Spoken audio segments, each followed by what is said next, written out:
វូឌូវីឪពុករបស់នារីស្រស់ស្អាតនៅលើពិភពលោកស្តង់ដាររបស់នារីស្រស់ស្អាតដែលបានកំណត់ដោយវូឌូវីមានលក្ខខណ្ឌចំនួន33ក្នុងស្តង់ដាររបស់នារីស្រស់ស្អាត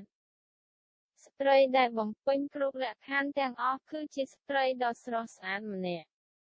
1កម្ពស់ចន្លោះពី1.64 ម៉ែត្រទៅ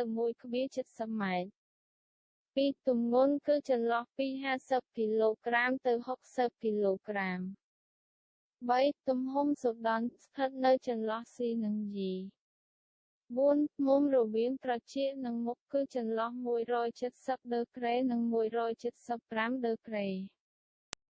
5មុំរវាងភាគីទាំងពីរនៃចង្កាគឺចន្លោះ100ដឺក្រេនិង115ដឺក្រេ6នៅលើផ្ទៃមុខទំហំរបស់ម៉ូតគឺចន្លោះពី0មីលីម៉ែត្រទៅ 0.5 មីលីម៉ែត្រ7ទៅទាំងភ្នែកគឺចន្លោះពី1សង់ទីម៉ែត្រទៅ 1.1 សង់ទីម៉ែត្រ8មិនមានបន្ទាត់លិចនៅខាងលើ3មីលីម៉ែត្រនៅចុងខាងលើនៃភ្នែកទេ9ចម្ងាយពីចុងខាងលើនៃភ្នែកទៅចិញ្ចើមគឺចន្លោះពី1មីលីម៉ែត្រទៅ2មីលីម៉ែត្រធំជាងទៅទាំងភ្នែក10រោមចិញ្ចើមទំនោរឡើងលើរវាង5ដឺក្រេនិង10ដឺក្រេ11ចម្ងាយរវាងភ្នែកពីរគឺចន្លោះពី3មីលីម៉ែត្រទៅ6មីលីម៉ែត្រធំជាងប្រវែងភ្នែកម្ខាង12ទទឹងច្រមុះមានចន្លោះពី3មីលីម៉ែត្រទៅ6មីលីម៉ែត្រធំជាងប្រវែងភ្នែកម្ខាង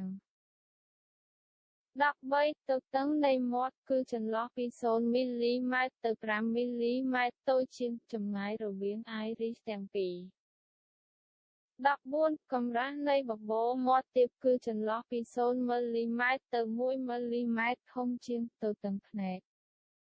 15បបូរមាត់ខាងលើស្ថិតនៅចន្លោះពី1មីលីម៉ែត្រទៅ3មីលីម៉ែត្រស្តើងជាងបបូរមាត់ទាប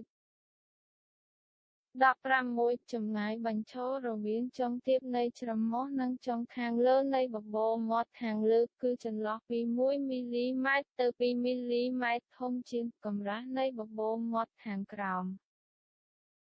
17ចម្ងាយពីចុងទាបនៃបបូរមាត់ទាបទៅចុងទាបនៃចង្កាគឺចន្លោះពី2មីលីម៉ែត្រទៅ5មីលីម៉ែត្រតូចជាងចម្ងាយពីចុងទាបនៃបបូរមាត់ទាបទៅចុងទាបនៃច្រមុះ18ចម្ងាយបញ្ឈររវាងចុងទាបនៃភ្នែកនិងចុងទាបនៃច្រមុះគឺចន្លោះពី0មីលីម៉ែត្រទៅ5មីលីម៉ែត្រតូចជាងចម្ងាយបញ្ឈររវាងចុងខាងលើនៃបបូរមាត់ខាងលើនិងចុងទាបនៃចង្កា19ចម្ងាយបញ្ឈររវាងចុងខាងលើនៃចុងសក់និងចុងខាងលើនៃរោមចិញ្ចើមគឺចន្លោះពី0មីលីម៉ែត្រទៅ5មីលីម៉ែត្រតូចជាងចម្ងាយបញ្ឈររវាងចុងខាងលើនៃភ្នែកនិងចុងទាបនៃច្រមុះ20ថ្ងាសទំនោរថយក្រោយរវាង15ដឺក្រេនិង20ដឺក្រេ21ភ្នែកស្ថិតនៅចន្លោះពី6មីលីម៉ែត្រទៅ1.2សង់ទីម៉ែត្រនៅខាងក្រោយថ្ងាស22ចំណុចប្រសព្វនៃបន្ទាត់ផ្ទៃនៅចុងខាងលើនៃភ្នែកនិងច្រមុះស្ថិតនៅចន្លោះពី0មីលីម៉ែត្រទៅ2មីលីម៉ែត្រនៅខាងក្រោយថ្ងាស23ចំណុចប្រសព្វនៃបន្ទាត់ផ្ទៃនៅចុងខាងក្រោមនៃភ្នែកនិងច្រមុះស្ថិតនៅចន្លោះពី2មីលីម៉ែត្រទៅ4មីលីម៉ែត្រនៅខាងមុខថ្ងាស24ចង្កាលាតសន្ធឹងទៅមុខរវាង1មីលីម៉ែត្រទៅ2មីលីម៉ែត្រ25ចង្កាស្ថិតនៅចន្លោះពី0មីលីម៉ែត្រទៅ2មីលីម៉ែត្រនៅខាងក្រោយថ្ងាស